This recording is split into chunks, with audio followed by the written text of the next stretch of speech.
আসসালামু আলাইকুম। Organic farming ও carbon নির্গমন হ্রাসে বিটল পোকার চাষ।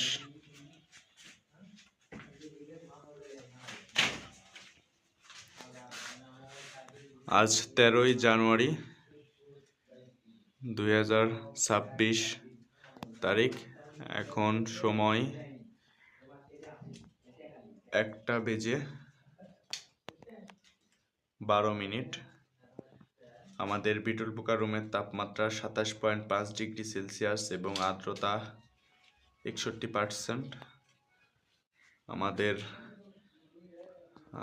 বিদ্যুৎ চলে যাওয়ার কারণে বাহিরে ইলেকট্রিক লাইনের কাজ চলতেছে। তো আমাদের রুমটা সিল করে রাখতে হবে যেন কোনো পাশ দিয়ে কোনো প্রকারের ভিতরের বাতাস যেন বের হয়ে না যায় এবং বাইরের বাতাস যেন ভিতরে না আসে। এরকম পরিস্থিতি হলে আমরা গত ক্লাসে 37 নম্বর পেজে আমাদের বিটল পোকা চাষের গুরুত্ব এই বইয়ের 37 নম্বর পেজের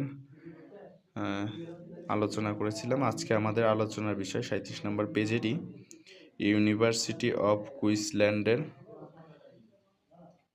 এর গবেষণার বিটল পোকা নিয়ে চমকপ্রদ তথ্য পাওয়া গেছে। যে তথ্যটা পাওয়া গেছে সেই তথ্যটা নিয়ে আমাদের আজকে আলোচনার বিষয়। ইউনিভার্সিটি অফ কুইন্সল্যান্ডের একদল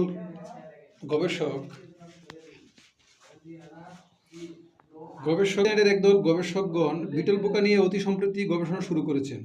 গবেষণা থেকে প্রাপ্ত তথ্য হতে জানা যায় জোফোবাস মরিও একটি পরিবেশ বান্ধব পোকা। এটি পরিবেশের ক্ষতি করে এমন প্লাস্টিক বর্জ্য খেয়ে জীবন ধারণ করতে পারে। সুপার মিলওয়ার্ম পরিবেশের ভারসাম্য রক্ষা করতে পারে। এটি পরিবেশের ক্ষতি করে এমন প্লাস্টিক বর্জ্য খেয়ে জীবন ধারণ করতে পারে।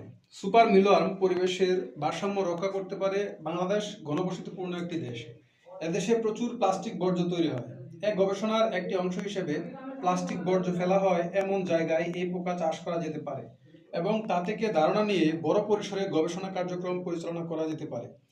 একটি পরিবারের কিচেন ওয়েস্ট হতে প্রতিদিন 5000 বিটল মাদার পোকা প্রতিপালন করা সম্ভব। তবে অবশ্যই এর সাথে অতিরিক্ত গমের ভুসি জাতীয় খাবার সরবরাহ করতে হবে।